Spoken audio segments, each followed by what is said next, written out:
প্রিয় দর্শক, আপনারা দেখছেন জিএম শফিক ইসলামিক টিভি।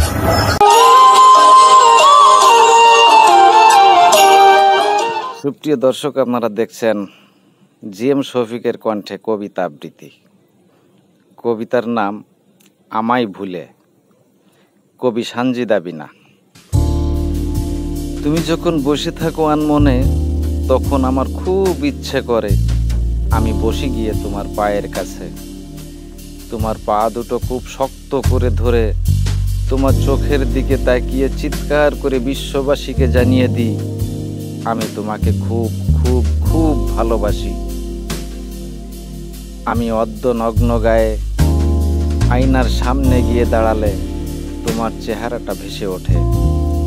তখন যেন আমি উন্মাদ বাঘিনীর মতো তোমায় জড়িয়ে ধরে লুটিয়ে পড়ি তোমার বাহুডোরে, তোমায় একান্ত আপন করে। আমি ভেজা চুলে বারান্দায় দাঁড়ালে আমার কেবলই মনে হয় তুমি আমার পাশে দাঁড়িয়ে মুস্কি মুস্কি হাসছো। আমার কাঁপা কাঁপা ঠোঁটে চুমু এঁকে দিবে বলে সদা শিহরণ জাগে মনে। এই অনুভূতিগুলো তুমি বোঝো না, শীঘ্রই ফিরে এসো তুমি। চেয়ে আছি আমি মুগ্ধ নয়নে তোমার পথের পানে। ওগো, কখনো বদলে যেও না আমায় ভুলে।